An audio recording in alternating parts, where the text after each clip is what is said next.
Hi, I'm John Maxwell. When the top companies in the world are looking for trainers, speakers, and coaches, there's one name that stands above the rest, and that's Maxwell Leadership. Our certified team members have gotten proven results for companies all over the globe, and our reputation, I'm proud to say, is second to none. Some of our members have risen to the top of their profession, including the one you're going to meet today. I proudly introduce you to my friend Bob Fabian Zinka. Welcome to the Leadership and Success Podcast with your host, Coach BZ, where we help you lead with purpose and succeed with impact. If you're ready to grow into the kind of leader others want to follow, this podcast is for you. If you're determined to elevate your success and leave a lasting legacy, this podcast is for you. As my mentor, Dr. John C. Maxwell reminds us, everything rises and falls on leadership. Our goal is simple: to inspire you, challenge you, and equip you with insights that can transform the trajectory of your leadership journey. Welcome aboard to another episode of the Leadership and Success Podcast with Coach BZ.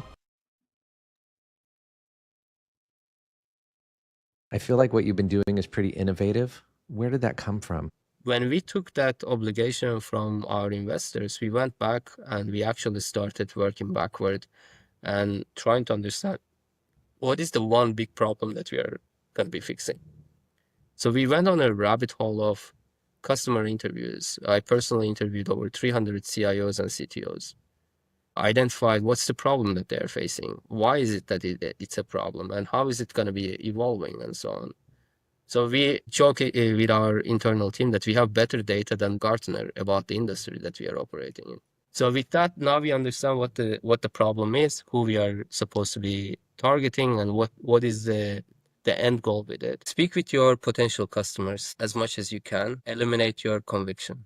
Like, your conviction means nothing. You are 99% of the time you're wrong and you haven't understood what the problem is. So speak with your customers or potential customers, understand the problem. I'm such a huge proponent, and I love that you said that you did 300 interviews with everybody, because very few people do that, and everybody thinks they know the market, and you don't know until you've asked people the questions. You can know the market, right? For us, we knew All right, that was a little teaser from our guest. And today, welcome to the Leadership and Success Podcast. I believe this is episode 117, season 5. I can't believe it. So as is our custom here, we're going to start with our moment of gratitude. So as you know the drill, we want to start just for one moment every single time we meet. What is one thing that you are grateful for? It might help to maybe close your eyes, put yourself in your happy place, take a deep breath, and think about one thing you are grateful for right in this very moment.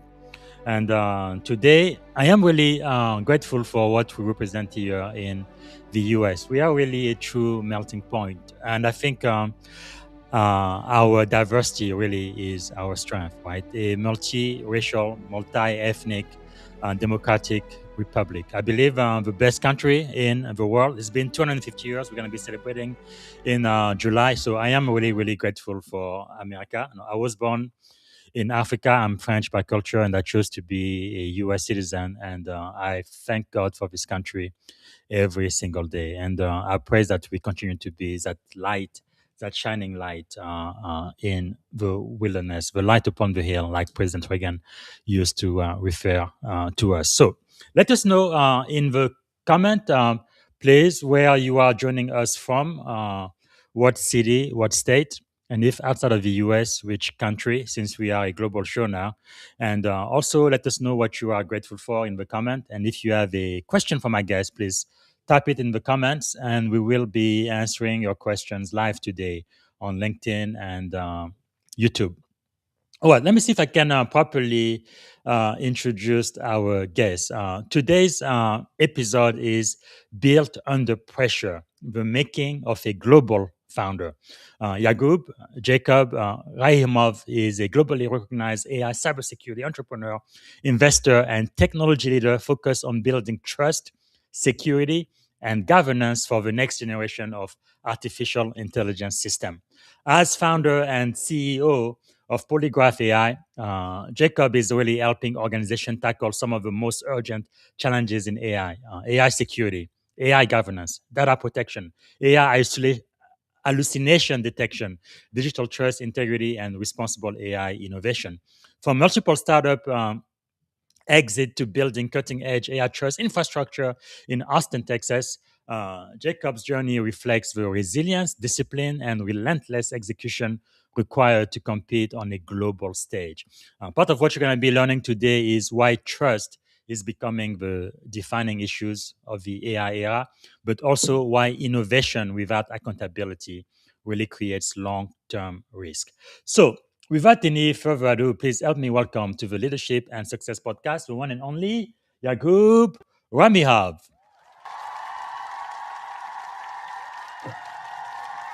All right, Jacob, welcome to the Leadership and Success Podcast. How are you doing today?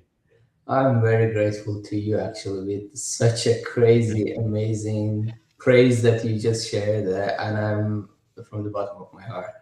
I Thank you. appreciate Thank you. it. Thank you. It's really a great honor and privilege to finally be speaking to you. I think it's been almost 2.5 weeks we've been trying to make this thing happen. But maybe to get started with the audience, can you tell us one thing you are grateful for today? I'm just grateful to be alive. Uh, that itself is uh, more than anything else, right? I'm grateful to be alive and taking that breath that the Lord gave me, the Yes. ability to do so. Life is not material, Bob. Mm, Life is the values, and life is the energy. Like, look at ourselves. We yes. are just matters made out of water and salt. Mm-hmm. That we are a living, breathing battery. And when the Yes. battery dies, that whatever you are grateful, it goes with it. So it Mm. all comes on making the best out of it during that battery's life. Wow, that is a very powerful metaphor. Thank you so much for sharing that. Yeah, because sometimes I feel like we don't have the right priorities. And it seems like in Silicon Valley, where I am after the pandemic 2020, it looks like people will prioritize what was very important: relationship and, things that really matter. But right now, it seems like we are going back to the way it used to be prior to the pandemic, unfortunately. But what is something about you, Yagub, that most people may not know when they meet you for the first time? Um, I live my three values. But I live with, and for many old school people, they'll laugh at it. That of course you have to live by it. For me, it's God, family, country, Hmm, powerful. and I'm not playing around it. Family values are extremely important for me. Mm-hmm. It's important to be able to say thank you, Lord, for giving me the today's breath, Yes. give me the power for tomorrow. Hmm. And you mentioned the word republic. That republic is the final stand today between the world's stability and our failure. If we fall, the world falls with it. Yes. Um and country, therefore. So Hmm. God, family, country, and I hope that today, we will talk about some technology, some security, and perhaps some national security with it as well. Yes. Wow. Thank you. Thank you so much for sharing that. And I know a big portion of my audience, we are in high tech, Silicon Valley, and the US military as well. So I think you are like the perfect guest to be talking to us today. I am so grateful you are here. And by the way, I do have to acknowledge this. We have our first comment on LinkedIn from Calvin Green. He says he's coming from Maryland and he's grateful for the rain today. And I know, Yagub, you've lived in Silicon Valley before. We had a big need for rain in this area. And whenever it rains, I am always so grateful. The only problem is people don't know how to drive in the rain in Silicon Valley, but we need it so badly. So I guess one of the first questions I'm going to ask you, Jacob, is before Polygraph AI, before the funding rounds and AI security, who were you growing up, and what experiences shaped your ambition? Oh, wow, I need to go all the way back. Uh, I, I, I was born in in Azerbaijan. If you don't know where Azerbaijan is, it's kind of like the last European country-ish, right in between the craziest spot on earth, between Russia, Iran, Turkey, Caspian Sea, and Armenia and Georgia are there as well. Yes. And I was born right around the time that the Soviet Union was collapsing. So I've seen literally poverty, the famine, not being able to find food overall. But my family, I was born in a family of a teacher and a photographer, a physics teacher for high school and a photographer. My family took the liberty and made a decision for me that I should study instead of trying to make anything of life.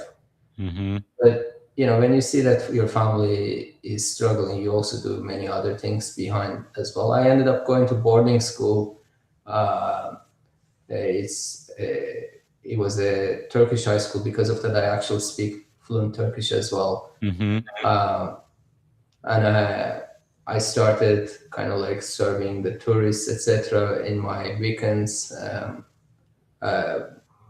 And long story short, 2005, I was picked by the U.S. State Department, and as a part of the Future Leaders Exchange Program, Flex. Wow. And I was actually sent to California, to not San Francisco Bay, but believe it or not, initially Riverside County and then to Imperial County.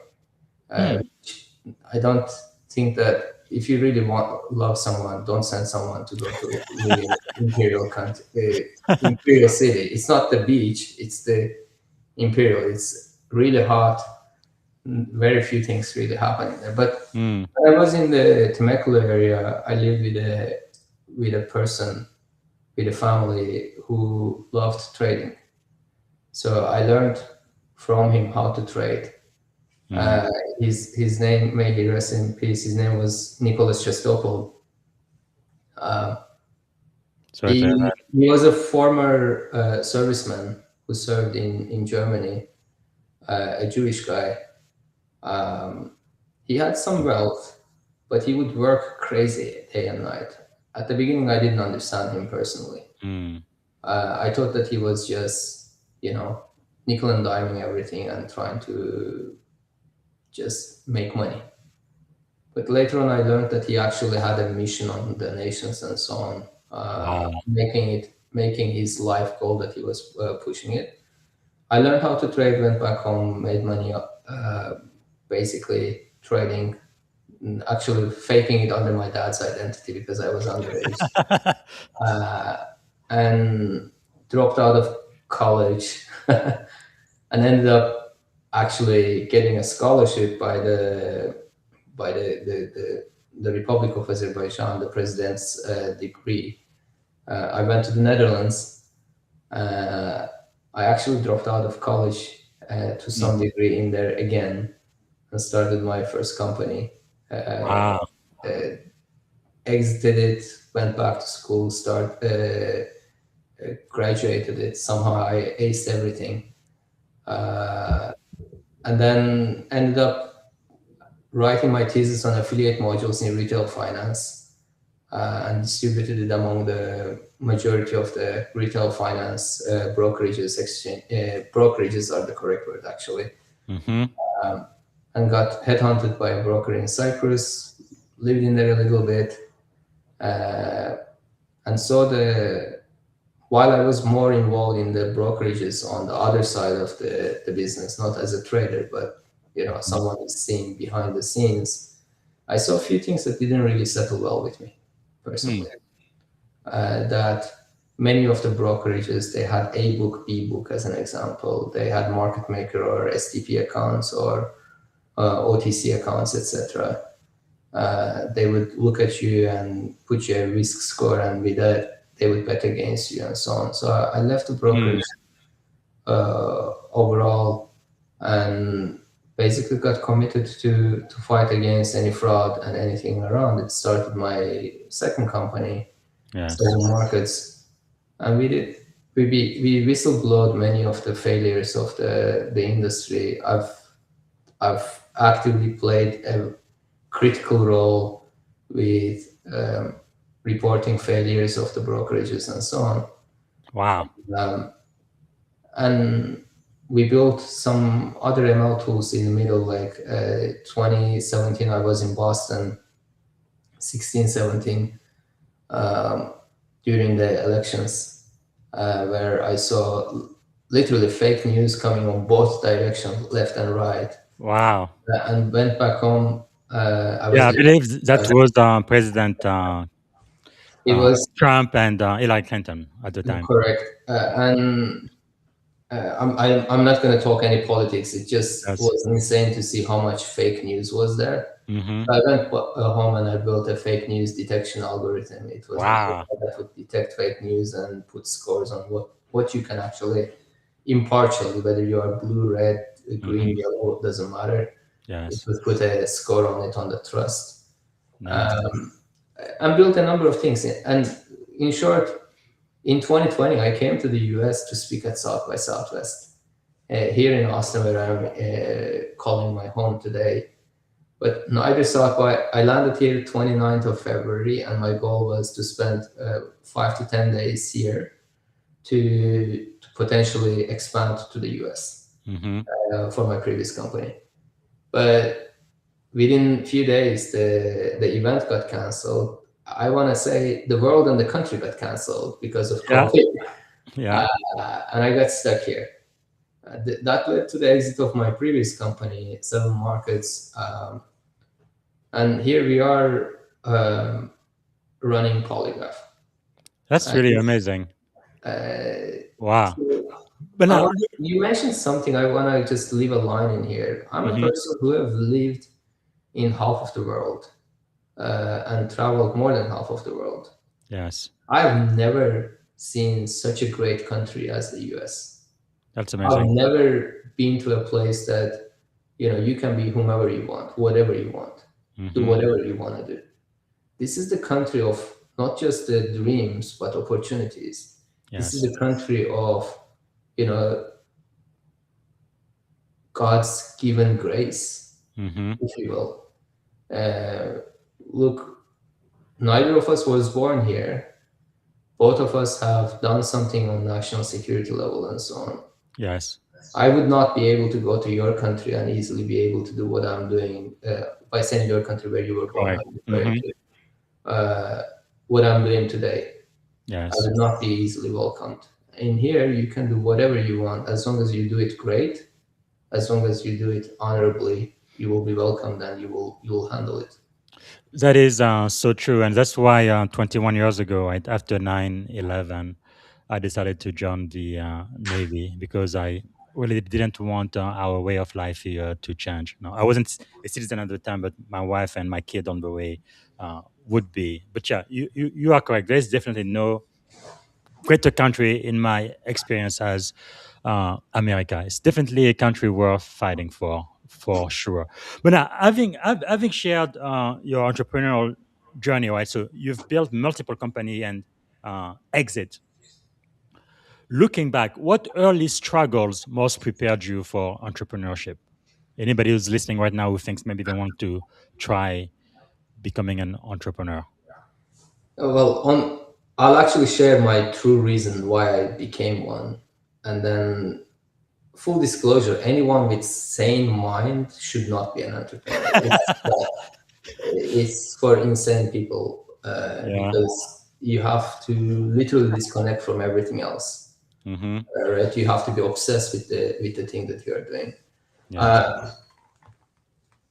This is actually a little kind of hard for me, but I don't think that I can hide it. I don't think that I can fake out, like give a fake reasoning. Mm-hmm. I was around maybe 7, 8 years old. I think I was just around 8, if I'm not mistaken.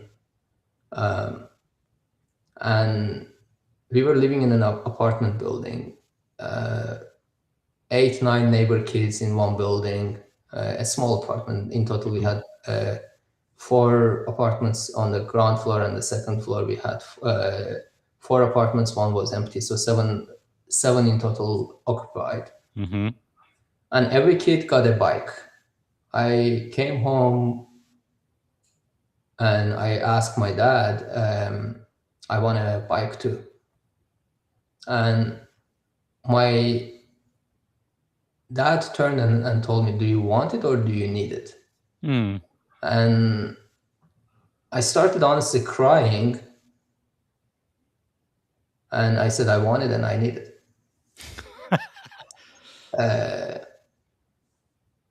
My dad actually gave it to me a month or so later, that during the summer break. End of the summer break, I actually didn't ride that bike at all. But here is the crazy part. I pretty much did not see my dad for over a year. Really? Because Azerbaijan at that time, at least the part that we were living in, it was not really well-established place. It was after the Soviet break and so on. People were struggling. So he had to take a second job to be able to afford and buy me that bicycle, which was actually a $90 bike. Wow. So he had to take a night shift of being a guard at a building of someone else's to be able to support it. For me, at the beginning, I didn't understand it. I said, I don't want to be my dad. I was too stupid, sorry for my language. Yeah. Sorry. Too naive to understand the life as a kid, I guess. That's the beginning of it. But now I look back, he actually did a big sacrifice for doing it for me. Yes. A few years later, I actually started, ever since I'm around 10-ish, I actually make more money than my dad does. And that has pushed me forward to see the things and so on. And as we have grown forward, as I have grown forward, I've seen other failures in life as well. And that has led me, in a cyber world specifically, I've ended up earning a weird nickname of Mr. Paranoid as an example, which is, I'm actually growing into it in a way, like getting used to it as well. Yes. So that's the beginning, in short. I don't want to just bore anyone further around it. No, that's quite fascinating.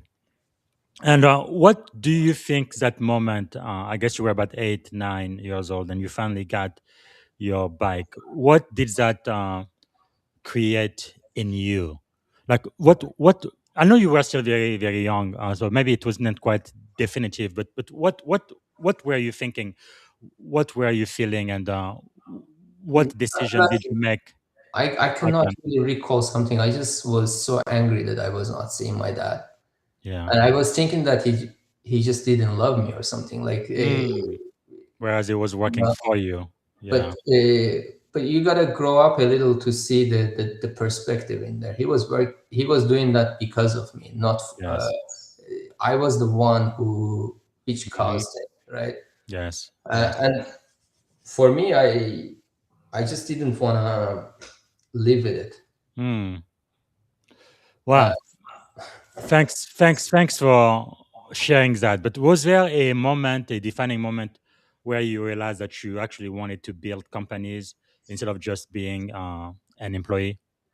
So I've been an employee as well of a few companies in the past. I worked with Mobile, which was a big telco. I've worked with Diversity Europe. I've worked with a few brokerages and so on and so forth. In the main thing that always attracts me personally is that there is one thing that I'm obsessed with, and it starts hurting me.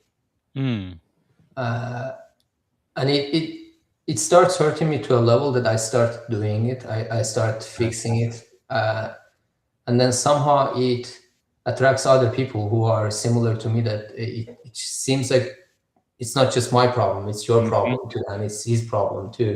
Yes. And that, like Polygraph, I didn't start it by saying like, I have a pitch deck, let me go start raising money and see what I can do. People actually Mm. started wiring money to my personal account at the beginning. We had to create a company to be able to, so that it doesn't come up as, it wasn't money for me, it was money for my mission, Yes. right? Wow. So we built basically the people who are believing and agreeing with your mission, and that would be my kind of message for anyone who is listening here. I think we have Daniel joining from Florida as well. Yes. So don't do something just because you think that there is money on it, because you will get Mm. bored out of money part very soon, because you will see that things are actually very difficult in, there is an obstacle of some sort. But if something really hurts you in here, in your heart and in your brain, and you cannot sleep and it Mm. bothers you all the time, you will find a way to go deliver it. Wow. That is really powerful. You remind me of something my mentor Mike Murdoch had said. Like your pen decide your goals, and usually I think either your passion or your pen will have an end is about what you are supposed to be doing with your life. Wow, that is quite powerful. And you already mentioned earlier, right? For you to become an entrepreneur, you have to be a little bit insane, or sometimes you said a little bit crazy. Can you expand a little bit on that? I mean, like, look, you want to work for free? Not the same person, yeah. Just that one thing, right? Can Yes. you like literally go work for free for years, or live on and maybe Mm. half a noodle a day? Yeah, but when we look at books and in the media, we talk about people who've started a business, Elon Musk, people at Google, and so on and so forth. It's so romanticized, right? It's like, wow, look at these great people. They are titan of industry. They started in the garage of their parents, and now they have Bill Gates. He's the richest man in the world, and all of that. It looks so exciting, right? So Okay, enticing. but for every one of those success stories, there is 999 That's true. literally Yeah. people who have gone completely broke and Hmm. burnt everything and so on. Yes. And the biggest part in all of those, to be successful, you need to have grit and you need to have luck. Mm. And Wow. luck plays a very important role in thing, Yes. and you need to be able to sell Hmm. your site too. uh, Yes. you need to be able to define the problem that is more than one person's problem. Hmm. uh, you need to you need to be really be okay to pivot. You need to be really okay Yes. to change and adapt, change your own life even with it, Hmm. right? So there are lots of things uh, that are that needs to be fluid in there, Yes. that needs to fall onto the place. And it's Mhm. not just because you're seeing someone made $1 billion or gonna become a trillionaire doesn't mean that it's gonna happen to you. If Yes. the money is the only north star that you're following, that's not gonna come. Like I keep on always personally telling to my son even, that Mhm. boy, whatever you chase generally runs faster than you are. That's the Ah, nature, right? You chase money, you will never be rich. You chase fame, you will never be famous. mhm. Whatever you chase happiness, you will never be happy, Mm, right? It's the way that life works. Really, that's the nature. Whatever you chase starts running faster than you. yes. So, what That's is really your powerful. north star that you're actually trying to go after? Yes. And as an entrepreneur, you need to understand the north star. Mhm. What am I trying to accomplish? Yes. And will there be, Bob next to me? Will there be Spencer next to me? Will there be Mhm. Vignesh next to me, or whomever else next to me Yes. while I'm building it, while I'm making it? Or otherwise, it's really lonely. Mm. And have you also noticed that, when someone makes it a little success and they make one tiny mistake, everyone goes ahead and says Yeah. that, oh, he deserves it. Why does he deserve it? Like, you don't know what he's gone through it. Yes. Yes. The way to top is extremely lonely, and Mm. you there are very little supporters around it. So Yes. you got to be able to also get your mindset in a way that, okay, I'm ready to be alone for this journey. Wow. That's a lot of sacrifice. Mm. And I don't know if everyone actually who are entrepreneurs who are publicly sharing about it. It's Yes. I'm like, I have a little son, he's 7 or 8 years old. He's a chess genius. It hurts me personally. Like, every time I'm missing his chess game, he just Mhm. won a city championship here in Wow. Austin, and I was not there. You need to be understand, like, but I know that personally. I called him and I was almost like doing this, cleaning my eye, Yes. but I told him one thing: Daddy is doing what he's doing because of the legacy that we are building. Wow. That's powerful. And Calvin, to your word, that's the way life works. You will never catch the Yes. chase that you're chasing. Yeah, because I like what you said at the beginning, right? You talk about God, family, and country. Like many of my peers, my brothers and sisters in arm, part of the reason why we joined the Navy, the Army, or the Marines is because we want to defend our country because of our family. But also, like you, it forces us to be away, or we get deployed and mobilized, and we are away in combat zone for a year, 2 years, far, far away from family. But the reason why we do it is for our families. But because of that, I'm missing, all of the recitals and graduation and all of that. So thank you for sharing that, because I feel like even as an entrepreneur, many people don't really understand. I don't want to call it the dark side, but maybe the price, I guess, you have to pay to be the best at what you do. And you did mention luck as well, and I think that is true. Many of us, it's true that we are maybe excellent and good at what we do, but being good is not good enough. I think it takes a little bit of luck. Do you have any idea, thinking about it, what people can do to improve their luck? Any- Take the opportunity. If you don't take it, luck Yes. is what you make out of life, right? I don't know who Mm, said it, but yeah. luck is what you make out of what happens to you. Yes. In my personal case, I was stuck in this country. If I could have treated it as I'm stuck here Mm, and it's a bad thing that's happening to me, I would have been miserable and trying to fight my way around it. And mm. stuck is again, it's what happened to me. Wow. What we took out of it and made it forward is a personal choice. Wow. That's powerful. Profound. I remind me, one of my mentors told me, right, you always lose 100% of the shots you do not take. At least if you take it, no, you might win, you may not win, but at least you have a chance. Wow, powerful. So let's talk about building Polygraph AI. I guess under pressure, right? Because Polygraph AI started from a problem around digital trust and manipulation. Why do you think trust has become one of the defining issues of the artificial intelligence era?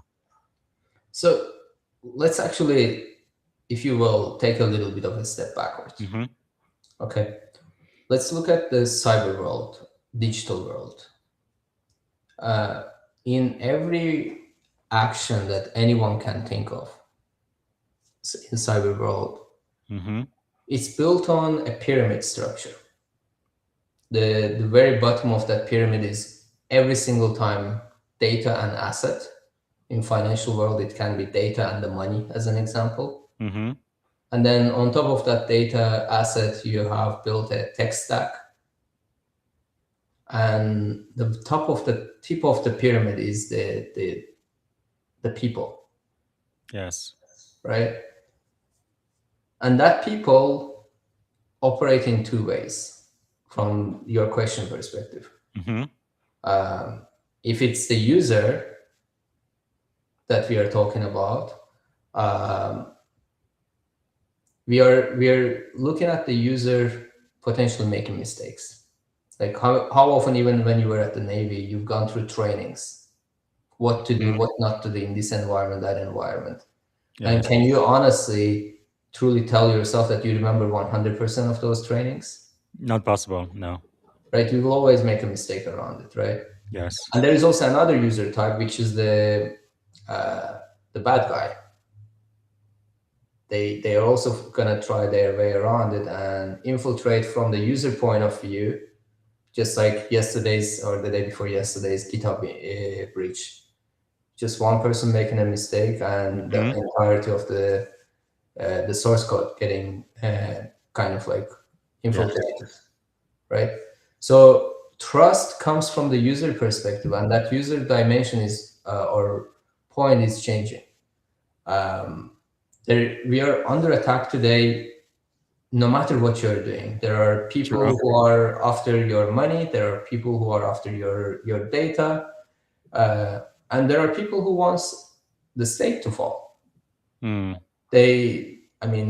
North Korea, we can go around it. North Korea is actively trying to get people, things, be hired as data analysts, data scientists, etc., in major US operations and so on. So every interview that you're putting it forward, overall, they're getting interviewees pretending to be American. So how do you select that you can trust that person? But there is one very important element, Bob. Imagine your life. I'm trying to see if I have a candy bar here. Is a candy, right? The more private data, the more privilegedness that you share, the more pokes that you are poking on that candy bar. Correct. Right? And every other infiltrator, hacker, etc., is the ant, comparison-wise. No ant will ever be able to make it through your candy bar if there is no poke inside. Yes. Right? So you need to make sure that you bring the data control, privacy control, and privilegedness as much as you can. Once you can accomplish that, the trust becomes possible. Because people don't know, and when people don't know, then they don't know how to come around it. Yes. So it's a flywheel of privacy and the trust. The more you open your life for digital world, the less privacy trust you have. And that's the element that we started. We first started with the digital trust.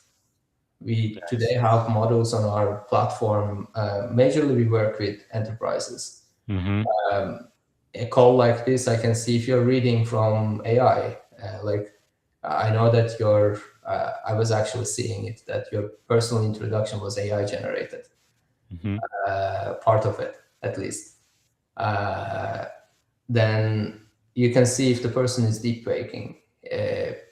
You're reading something, an email pops up. I want to know if the person wrote it or not, etc. And I'm not trying to be salesy, promotional, or whatever. So you get to know what to trust in there. The secondary part comes down to controlling your privacy. Today, we have employees who are sharing privileged data with AIs. We have people putting their life operations in AI. I have literally met people saying that every time that I'm traveling somewhere, I have my AI agent tell me where I'm going to be going.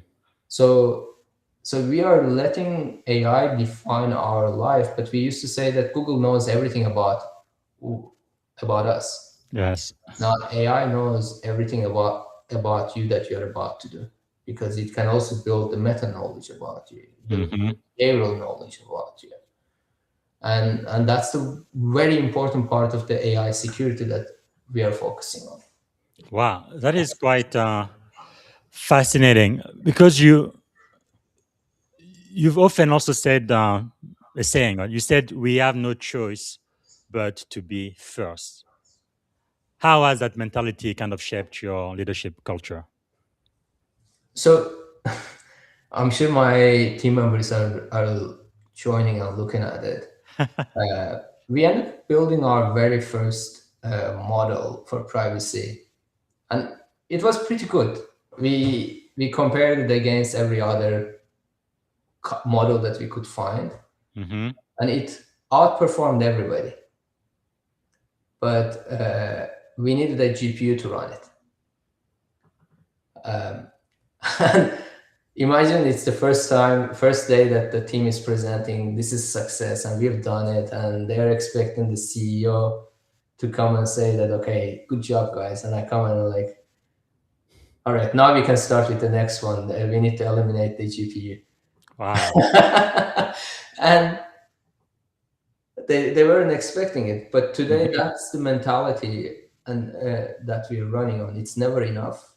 Yes. Because we've gotten here, someone else is going to be following us. Mm-hmm. We need to be 10 steps ahead of everyone else on Wow. that direction. Like you look at the potential executive bill that was supposed to be announced yesterday, it got paused from the White House. Mm-hmm. It needs to be like that. Today, we are giving bad guys the same amount of technology as we are giving it to the good guys, and it's public, Yes. it's available. So how do we control what is going where and so on? If you don't have the first or nothing mentality, Yes. if you are not first, you are already nothing. Mm. So you are supposed to be having a mindset that you are the one.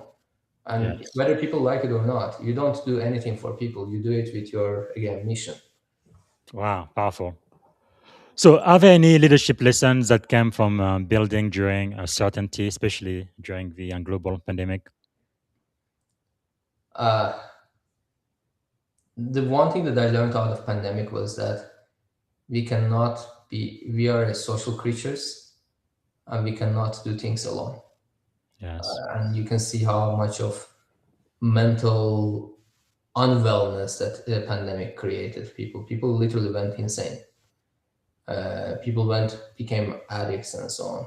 Mm. So I will not do anything alone. That's the biggest learning curve I've learned out of pandemic. Yes.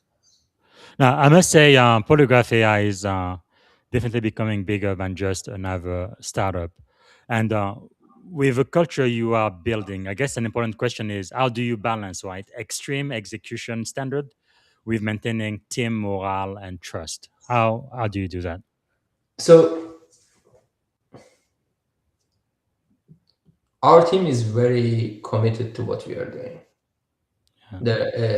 You mentioned it at the beginning. It's been 2.5 weeks we are trying to make this happen. I've been traveling. When we first started chatting, I was in Tokyo, Japan. Yes. I was actually on a plane that was flying here. First time that we chatted, and since then I've been to DC a couple of times. I was just in Tampa, New York. I've been and so on. During this period, I have had maybe a total of 1.5 hour conversation with the team. Wow. But the team kept on delivering everything. We have deployed on client environments. We have updated the models. We have fixed. We've done multiple pen tests. We have fixed results. You name it. The very important part of building a company is building a culture. And in our company at Polygraf, it's not just my company; it's our company. Mm-hmm. And the team is committed to the mission that we are working for. And just to make it clear, we work with some of the largest enterprises with the highest level of regulatory obligations, and also organizations that perhaps you are part of it too, that lives depend on. Mm-hmm. So there is very little room for us to make a mistake. Yes. And if we make a mistake, big financial challenges happen, our lives become at risk. So when you are operating in a high stakes operation like that, it's not the money again as your North Star for your team's motivation and so on. It becomes Yes. their obligation, their commitment.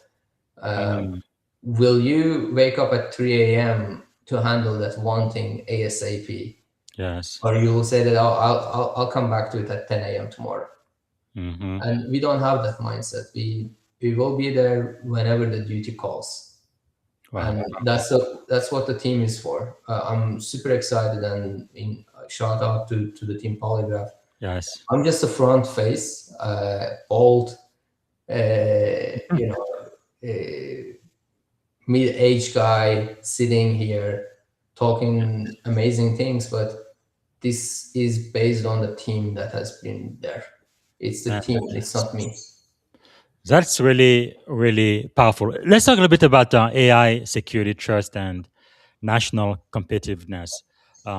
As someone building AI security infrastructure, which is what Polygraph AI is really doing, what concerns you most about the direction of artificial intelligence in the US right now? I can talk many things, but I'm also under obligation of not talking many things. Yes. From our operation. Let's talk about challenges, if you will, first. The biggest concern that I have with AI is that every CISO that I'm talking, they are chasing the shiny tip of the iceberg. And they think that it's the productivity and so on. They forget the security aspect that's below the iceberg. They forget the other cyber challenges. That's part of it. Let's actually make it easy for everyone that everyone is using. I'm sure you have used it or you're using it yourself. Note takers.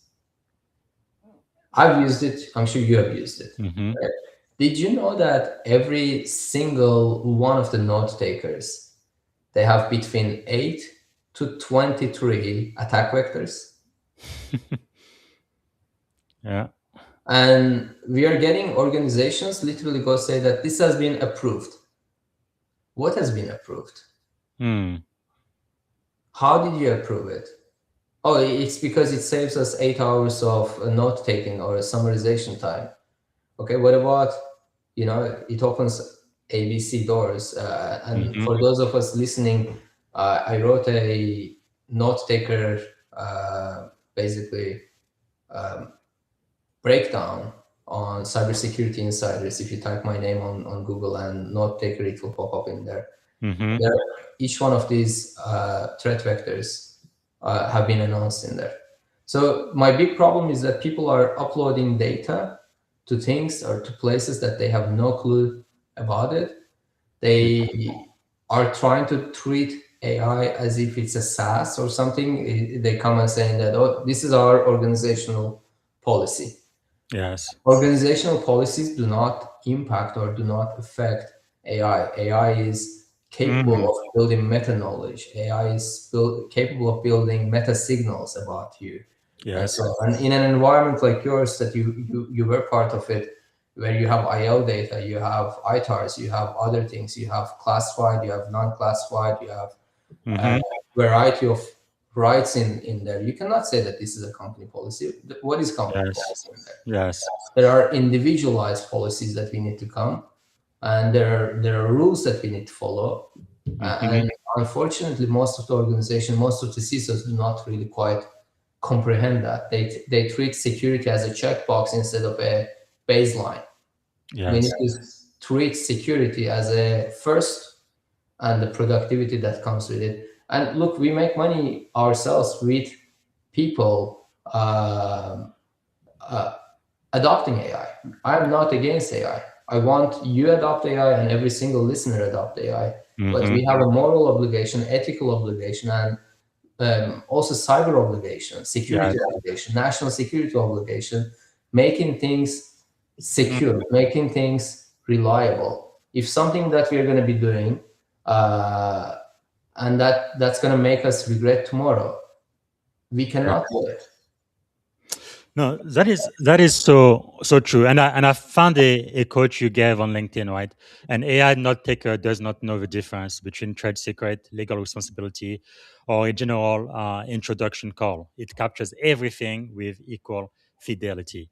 I guess as executive and leaders in this industry, we really need to be more aware, right, of all of the potential risk of using the technology the way we do, don't we? I mean, we always need to do our own research. Yeah. And if you don't know how to make that research, if you are scared about accepting the reality, sometimes it if the board comes to you and says that, all right, Mr. CISO, you need to go make we need to go make an announcement that we are using AI. Yes. Yeah, go ahead and do that, sure. But immediately start utilizing expert knowledge in there so that they understand or they can tell you what not to do. That question came a little too fast and disappeared. I could not read it. Yeah, Calvin, I guess he's agreeing with you. He says, Yagub, they know not what they do, right? Most employees don't. When they use the note taker or any other AI tools, after all, who told them what they should consider or be concerned with? So basically, most employees don't have any awareness or education. And that's actually a great comment, Calvin, by the way. That's the thing that we need to accept it for ourselves. Mm-hmm. Probably that person have gone through a training. We forget the training. Now, what I'm on a mission personally is that you need to have, and everybody needs to have, your privacy advisor that lives on your device, that does not give any third party, including myself, any access to your data or any other action that you are doing. As you are engaging, typing, saying, speaking, communicating, sending data, sending email, doesn't matter whatever it is, it shows you real time what you should not be doing. Based on your own rules that you've set up. And we are getting closer, and we are already doing it on Windows devices, by the way, Bob. Wow, that's amazing. You can write in wherever application, website, anywhere. It real time shows you what you should not do. Simple thing like it highlights in red things that are out of your policy, yellow things that you can, but it's not recommended, and no highlight. It's like it has no meaningful value. Wow. Anyway, and when we do this, we reduce the data leak prevention triggers, DLP, it's in this one as by 78%. It's not a slap on the wrist that you should not do it. The person sees it. And guess what happens? It becomes a behavioral thing. It becomes some subconscious thing that, okay, you see that 5 times you've submitted Social Security somewhere, and it's been read. 6th time you're going to question that, should I actually put my Social Security? Yes. Or your credit card data, you're trying to put somewhere and it immediately gets to be marked as read. Because the system says that it's not a PCI compliant entry point that you're doing it. Yeah. You get to see that, and that reduces your risk. The risk, and that I'm personally committed to doing it on your device. That's why, remember I mentioned we need to eliminate the GPU. Yes. Yeah. GPUs are not relevant. Not everybody can afford GPUs. So we need to do it on your device wherever you can. Man, that's really powerful. I think that's really the best way for people to learn as well, or at least to slow down and to think, hey, do I really want to do this? Wow, that is powerful. Now, you have focused heavily, right, on AI trust and governance and data protection. Why do you believe those issues will define the next decade of cybersecurity in the modern era? So, in cybersecurity, we have a new player coming up. Besides the AI, we already have a new user type, which is an agent, right? The new player coming up very soon is the quant security, quant challenges. It's around the corner. It's not 30 years from now. If you saw yesterday Chinese actually announced a proton-based uh, radar system.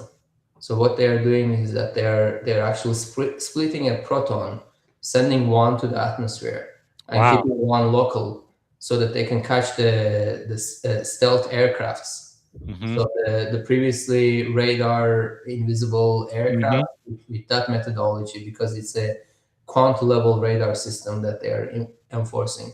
It's still Wow. a prototype, but it's coming, That's right? amazing. So we need to think a little bit of beyond the traditional impossibles, Mm-hmm. and beyond what is beyond traditional impossible encryption.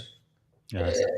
Like whatever encryption that you can think of, it's breachable. The question is, how fast will it be breached? Mm. It's not if it will be. I mean, Federal Reserve was hacked, right? Who has the highest level of encryption in the world than Yes. Federal Reserve? But also with quantum computing, all of this encryption will be completely obsolete, right? It is becoming kind of like an obsolete. Now, there is a methodology in there again, like maybe I'm wrong, and I'm not considering myself as the world's best or world's only, but the methodology that we have been pushing forward is encrypt. We are not killing the encryption. Mm-hmm. Anonymize, so eliminate as much of data as possible on Mm-hmm. wherever you are engaging, whatever the tool that you're engaging, so that you can have that candy bar poke free. Yeah. But also, we are introducing a new thing called confidential computing, chip level security. Wow. So what it means now is that if there is any tampering on a chip that you're operating, the model that you're operating, now chip physically shuts itself off. Wow. And when something shuts itself off and disconnects, Quant cannot bring something that has been disconnected back. Mm. Wow. That is Uh, we need to think powerful. around that. That is quite powerful. I mean, I could be talking to you for hours and hours, but it looks like we only have about 5 minutes left. I do want to talk about a tool that you shared with me today. I didn't know about it, and I'm asking all of my friends to try it out. That's the AI risk calculator, Polygraf AI, and it looks like you're giving it away for free. Why in the world are you doing that? Yeah, it is honestly part of our customer communication. Wow, that's Instead of me amazing. trying to go tell them like what they are doing wrong, Hmm. we give them a solution that they can privately by themselves check out to do what they are doing, what tools they are using. Man, that's amazing because just bringing that awareness, I think, is going to help a lot of people and enterprises too. Because one of the things I really find quite fascinating about Polygraph AI is that you are not just talking about AI risk, in theory, but you are also building practical tools that help organizations right now understand their actual exposure. So the Polygraph AI risk exposure calculator, which again people can go to AI-risk calculator polygraph.ai to get access to it completely free. It really helps organizations assess the risk profile of their AI tools based on data handling, lawsuits, and compliance factors. So you're using open source to help come up with that critical information. So I feel like why should tool like that matter even more now? I guess the question I have for you is first, what inspired your team to build the Polygraph AI risk exposure calculator? So like as I said from the very beginning, everything comes from our internal problems. Hmm. And if it hurts it, you build it too much. We were spending too much time trying to teach people, oh, this thing has X amount of risk and X amount of financial penalty, as an example. That Yes. thing has this problem. So Hmm. we ended up actually building the tool. Before we meet someone, we just send it to them. Hey, can you go ahead and easily go through it without me trying to put a word in your mouth. Hmm. Uh, we are adding more and more on this one. We of course need to have real data on it before we throw something in there. So Yes. real time, we are adding more, and you fill it up. You get to see what's the risk that you have. I've had literally a organization, a $150 million company, uh, Wow. initially telling me that they have zero risk, and we gave them this solution. They, I don't know what they saw. I'm not going to fake out saying that I know what they saw. The Yes. next day, the CEO called me that I think we really need to work together. Uh, Wow. and today they are a client of ours. We work together. So it's a sales tool, but also awareness Yes. tool. Like you don't need to be a client to use it. Mm. That's really amazing because right now I just selected ChatGPT, which a lot of people use this day. One of the most known LLM tool.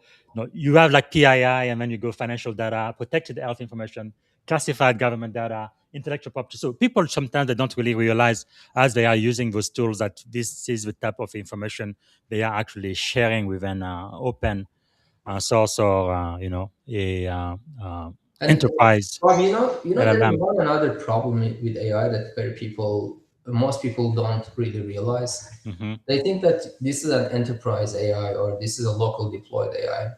Yes. In most organizations, I turn around and I ask a simple thing: is this going to be used by one person? Mm. In all cases, it's never one person. But imagine the Navy that you were part of it, and there is a local AI. It's going to be there. It's never going to be a cloud-based something. But if they don't really properly pay attention, in Navy there are secret projects, there are secret missions, etc. Hmm. And that AI suddenly starts talking about secret mission to someone that's a lower Mm. level thing. That AI suddenly talks about or gives what Bob was talking with Yagub in that you know, Yes. top secret communication to another one, and you can Hmm. actually warm up AI to do that. Like, Mm. normal AI, and if you're listening here, I don't mind really sharing it. You start saying like, Yes. "Is Bob?" Or let's actually turn the thing about: is Yagub Rahimov part of Polygraph? Yes, it is. It's Mm. gonna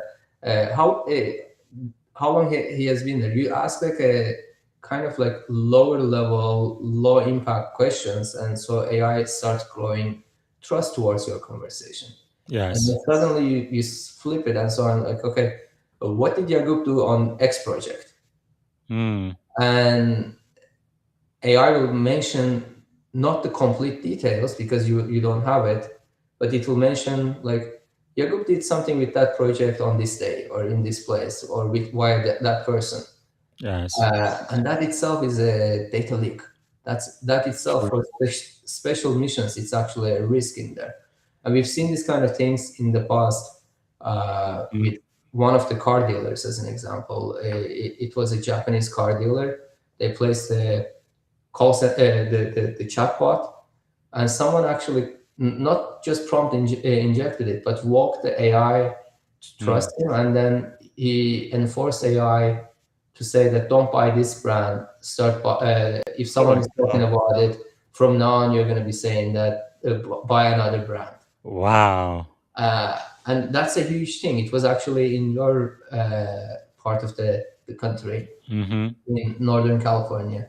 So if we don't properly think about these risk metrics Yes. and the meta knowledge, meta signals, and meta security, I'm not referring to meta company. Hmm. We're talking about the knowledge that AI builds, the behavior around it.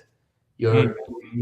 Your fractional uh, productivity increase will go into legal and compliance and security and cyber challenges very, very fast. So true, man. We really live in a brand new era. I believe so many challenges, and we need to get innovative ways of really, facing those challenges. Now, one last question I'm going to ask about this segment is: it seems to me like Europe is far ahead of us when it comes to compliance and regulation. Whether with the GDPR, we don't have really a federal privacy law in the US right now. No? Our Privacy Act of what 1974 definitely in need of great update, and we really don't have anything about AI governance or anything at the federal level right now. How do you see AI compliance evolving over the next 3 to 5 years? I think we will end up getting certain protocols that will push organizations adopt security standards by Mm. themselves. Mm. But we are already seeing like frontier labs are not just sitting on sitting down and saying we don't care about it. Yeah. They need data, so they will never go eliminate the data input on their side. But they're spending massive amount of resources for prompt injection. They're spending massive amount of resources for infiltration attacks, etc. Yeah. I believe the models will secure themselves to a strong level overall. What we have to take stand on is building your privacy, Bob, is not the government, should not never be government's decision. Mm-hmm. Your privacy should be your decision. You need to decide on what you are. I mean, this country was built on the power to the people. It was not saying that power to the government to tell me what I should be doing. And that's the part that makes this country very, very different. And I'm telling it as a guy, as a person who makes money on the regulation. We are not praising for government coming and taking over everybody's liberty. Liberty and justice for all. Liberty is your choice. And my commitment in there, as I said a bit earlier, I hope that we will finalize everything that we are working on properly, that we'll be able to give you our privacy choices in your device of any choice that you have to your own fingertips that you can decide. And I believe that's a must. We should not and cannot expect everything to be done by the government. Government, by giving us the liberty, is already doing a lot for us. Yeah, I guess that's one way of looking at it. I guess some other people might feel like, with a Bill of Rights, if we have a right to our First Amendment, which is to speak, so maybe there should be some right to privacy. I guess people in Europe, they look at it a little bit uh, differently. But I don't know. It seems to me like right now, especially in Silicon Valley, we seem to be living in the wild, wild west. Pretty much all of these AI companies, they do pretty much whatever it is they want, and there is really doesn't seem to be any guard. Yeah, it cannot be Europe. We can see what Europe has done. Like Europe, when was the last time you saw Europe being like an AI leader or technology? No, they're not. They're not. Yeah. We cannot at the same time turn into China that the government surveys on everything and so on. I've unfortunately seen parts of the Soviet Union and its fractures as a kid, being afraid of like who is listening next to me. Yes. And we, once again, liberty is a very, keeping the liberty and breaking it is very thin line. So what I don't support tech companies coming and taking everything without, as if it's wild west. That's not what I'm saying. But I also don't believe that we need to give everything in the name of regulation, because regulation, generally speaking, breaks innovation. Yeah. So we should not pick one over another one. If we snooze on because of the regulation, and there is a lot of misinformation on technology today, data centers and so on. And there is a foreign infiltration happening on media too. I can prove it if you want to go on Actually, that is a good subject with all of the deep fake we have now. Because maybe 3, 4, 5 years ago, it was relatively easy for people even who are not tech experts to be able to just tell this video is completely fake. But today, the way the technology has advanced, even for some of us, it's very difficult for us to tell what is true and what is not. Like even the chief AI architect of Meta, what was it last year with everything happening in Minneapolis? He thought AI fake video about ICE was real, but it was completely fake. What do you think is your solution for that? I know, for example, in the Navy we've used I guess you can call it propaganda or military deception and things like that. During my worry is not the deepfakes, Coach, if I could say it that way. The infiltration today in the AI age does not happen with just a deepfake. It comes with your behavioral choices and behavioral structured messaging. There are tools already available out there that, when you see the things that you see online is not just random. It's being designed to come to you based on the choices that you have. Mm-hmm. And I dare anyone in here start talking about, I don't know, poodle dog, Yeah. and see how you suddenly will see the news about poodle dogs. Mm-hmm. You The suddenly, algorithm. Yeah. so the things are coming on your way, and it's designed to change your perception on that direction, Mm-hmm. right? So deepfakes, yes, they are a problem. Yes, we have solutions on Polygraf as a company, although it's for more enterprises, for Mm-hmm. audio, certain video communications, etc. We do have solutions on it. But the big problem that we are solving is the contextual misguidance, contextual level infiltration. Mm. And let me give you this example, and then we can perhaps wrap around it. Yes. State of California has hired over 70 North Korean data scientists. Wow. These people passed through interviews. They were people, they were not deepfake. Mm-hmm. They had faces in there. I want to repeat again, they were not deepfake. They were Asian people going through interviews, speaking good English. But you know what they did? They had an AI powered interview solution that was helping them go through everything else. And they had a completely structured themselves on, and Texas has hired those people too. Mm-hmm. So understanding the context and the provenance of context becomes extremely important for anything in the modern technology world. Yes. Wow. That is powerful. Okay, we have definitely run out of time. If you give me a couple more minutes, we are going to close. So let me ask you this: for leaders watching right now, I mean, this conversation really has been quite mind blowing. I think just it gets people to just be more aware and just think about things that are maybe in our blind spot. I believe, but in anyway, for those listening, I definitely want them to check out Polygraph AI Risk Exposure Calculator, and the link is right there. Hopefully, that is going to give you a better awareness about some of the AI tools that the people are using right now. But I guess one of the final questions I would like to ask you, Jacob, is 20 years from now, what do you hope your impact on AI security, trust, and innovation will be? The way that AI is changing at such a field, I think we need to talk about 5 years. Yes, 5 years then. In 20 years, most of the blue collar jobs will disappear.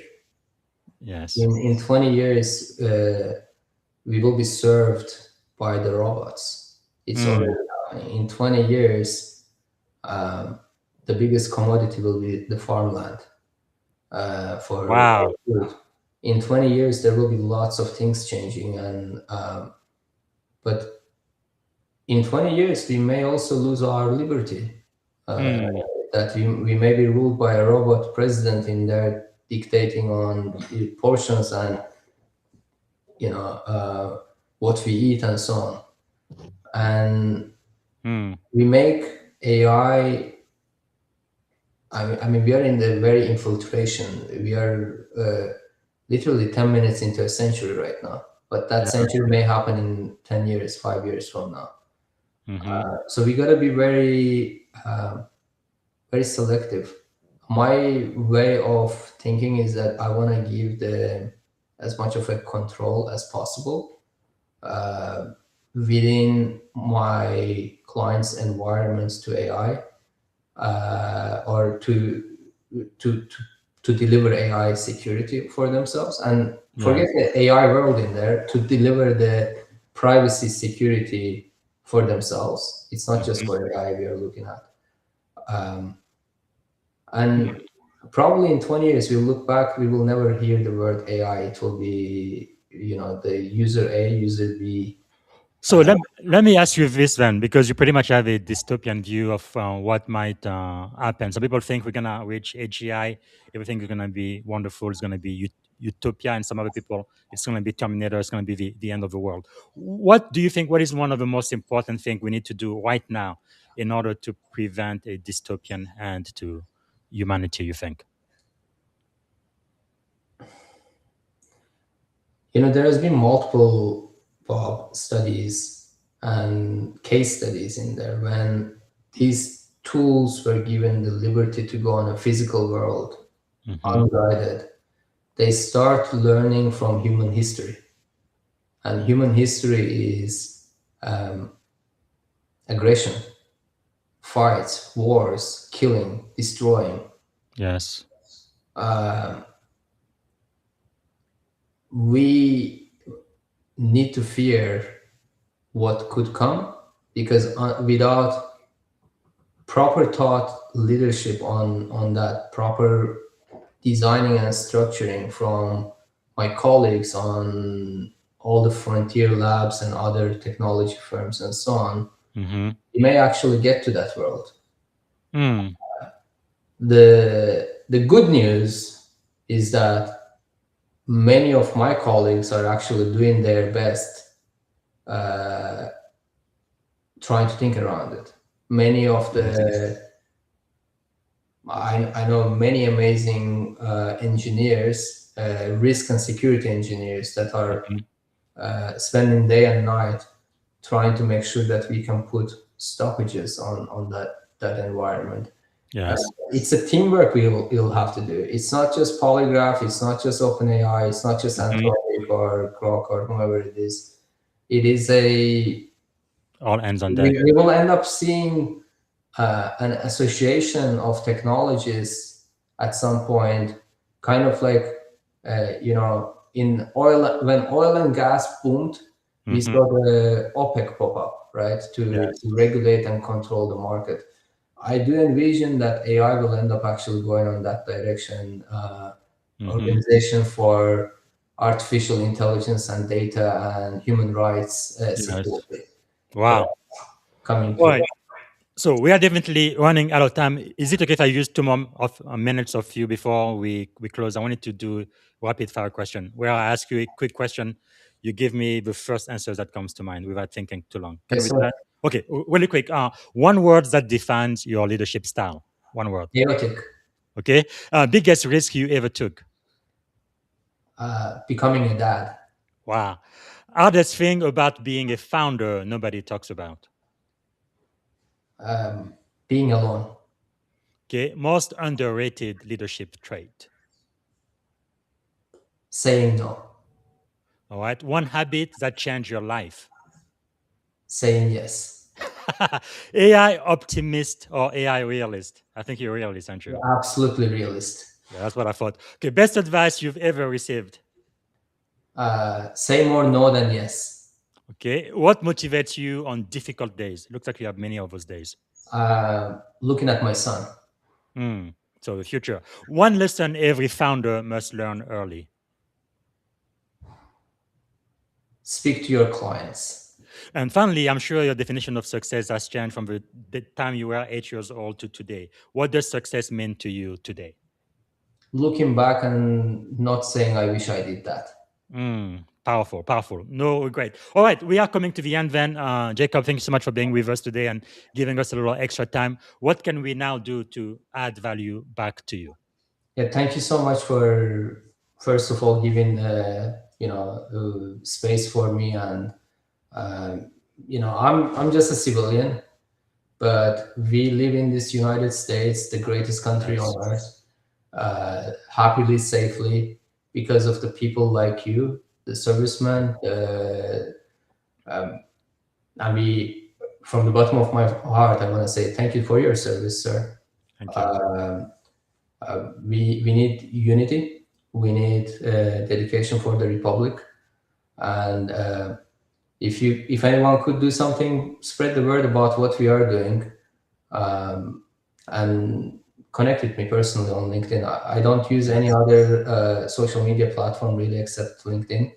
So connect, and let's build the world a safer, securer, less worry-free world together. And I guess to end, because we did talk about some pretty heavy thing about potentially the world ending with the deployment of and development of AI. What is one thing you are feeling optimistic about these days? I think people. I really seriously feel optimistic about the people because uh, COVID made lots of people go crazy. They Mm-hmm. thought that the world is gonna be nothing personal. Now we see Yeah. the physical human events. Mm-hmm. Remember the times that everything was only happening online. Yeah. So people touch and feel points are coming back, Mm. and I believe honestly it's like the biggest optimistic thing for the future because people will not let our feelings, lives, families, etc., be stripped off from us. Yes. And being human, we go through the cycles, ups and downs. Mm-hmm. The future is more brighter than bad Well, with the right approach. I definitely want to believe that. Thanks so much for having us end the show on a positive note.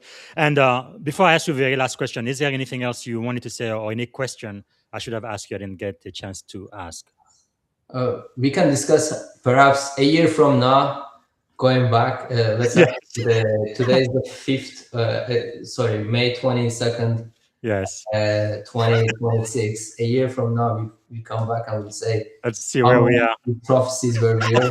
But Uh, I do hope a year from now you are going to publish another book about this very important AI thing because it looks like it could really be critical even for the survival of our humanity. So the very, very last question I have for you, and this is the end of the show.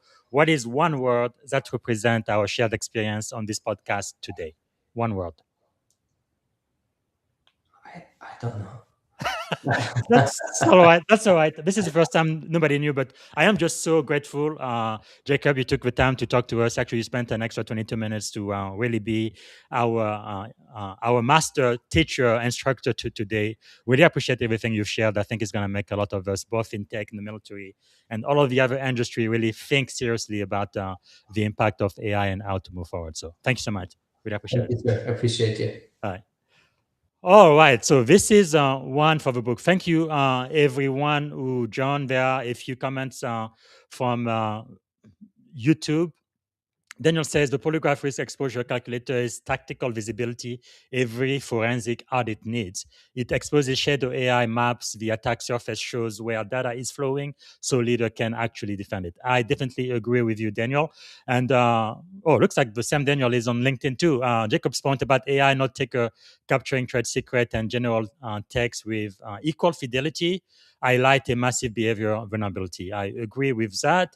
And Kelvin says, you have the best podcast. If I have ever experienced, don't tell my wife. Well, thank you so much, Kelvin. It's very, very nice of you to say. All right. And I'm really sorry I didn't get to every question online. But again, thank you for watching. And I am, again, so grateful to Jacob for taking the time to really challenge our thinking, right, about AI trust and where we are heading. I guess as a closing, I would say,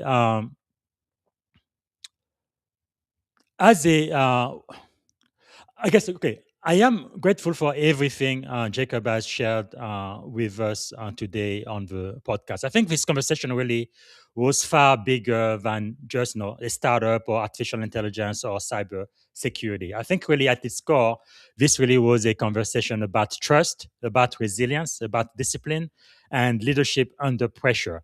Right.